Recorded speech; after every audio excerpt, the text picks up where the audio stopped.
Hello everyone, Jack from Two Guys a Game, and today I want to talk about some interesting topics, mainly about how to keep your iPhone battery long. So if you don't have an iPhone, just stick around to listen or skip through some of the video.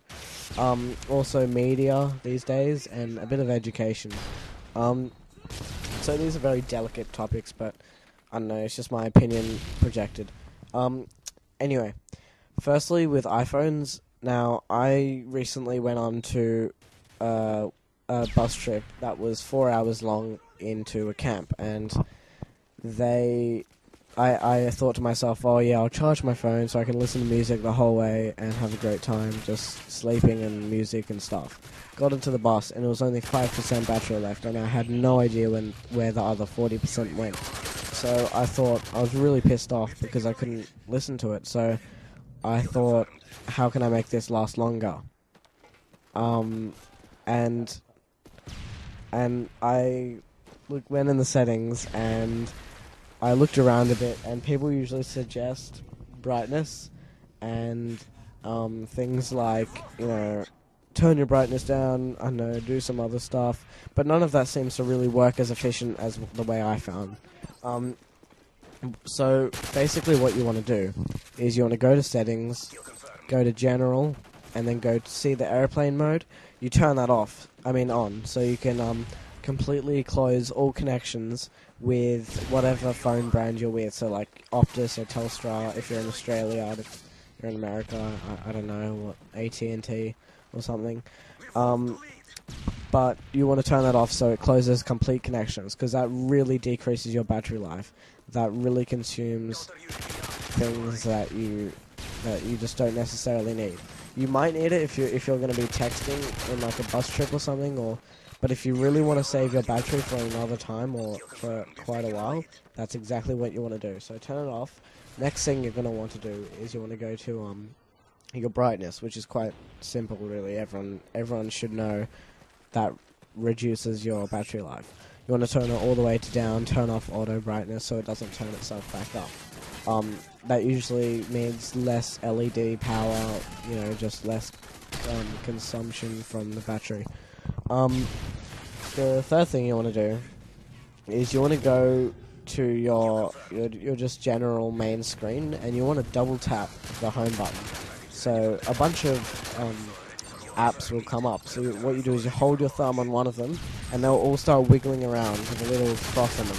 You just click all the crosses and close all the programs, and they won't be running in the background. They won't have a saved screen of when you want to get back to that program. So that nearly reduces all the electricity power of your whole iPhone in only like a few steps. And if you really, really want to save everything, then you want to get headphones that aren't extreme bass boosters with like freaking things the size of China. You want to get like small headphones that won't be needing as much energy, and that should last you. 5% lasted me 2.5 hours, so 100% would last you days and days if you really wanted to keep it for that long.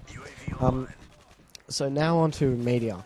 Now, me and my friend were just looking through music clips, and we thought, oh yeah, what's this Nicki Minaj, Stupid Hoe? We've heard all the other songs, and we want to, commit suicide already, but nothing is as painful as watching You're a Stupid Hoe. That was just we looked at the ratings bar, and it's like a freaking Jedi battle with red lightsabers and green lightsabers. The dislikes bar is freaking 75%.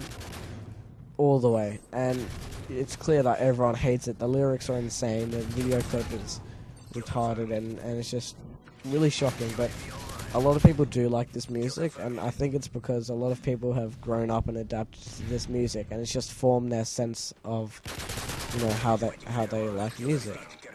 Me, on the other hand, it's like, I want music like, rock, but not really old rock. It's hard, but I do like some club music, some dubstep, and it's really delicate and hard to find everyone's sense of music without, there's so much discussion that goes on about it, and no one's gonna really do anything. It's just gonna keep having, you know, fights over it, and people are just gonna constantly get angry, and you know, just have trouble deciding what music to do, and it's just. But personally, I think what's played on the radio today is quite shocking, and it's like, since most of their target audience is like teens and 10-year-olds and stuff, like playing stupid hoes and, you know, stuff that like promotes partying and drinking and shit is the reason why we're getting young people to that are trying to be older than they actually are, and realize how much of a douche they were when they do end up growing up. And I think it's just really, you know, main cause of what's happening is that, and influence of other people. But it's kind of annoying to see. It shouldn't be really happening until they're about 15 or something. But it's going to end up to be like 10-year-olds who want to do all this when you know, in a few years' time. But anyway, on the next topic. Oh wait, no, Facebook. I forgot about that. Facebook and, you know, big internet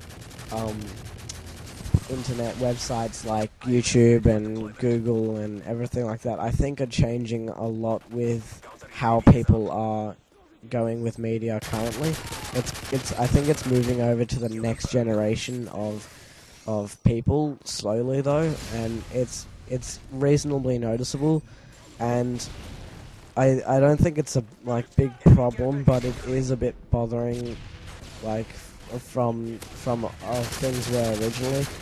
things were so much easier to you know, navigate and easily, you know, direct when they were original and simple. But since the technology has adapted to new generations where they've just grown up using all this technology, they've known naturally better of how to navigate things that are more complicated now, rather than the people who didn't have any internet and, you know, just have trouble like following the updates. Like, if you look at your parents, they are completely terrible at, you know, doing all sorts of new things that come out, like, I don't know, new computers and stuff. But younger generations have more experience in that sort of thing because they are going into it more, rather than the parents who grew up with no sense of technology. If your parents are ancient, if they're like 20 years old, which would which you'd have to be born when they were like 14. MTV, this is my 16-year-old pregnant son.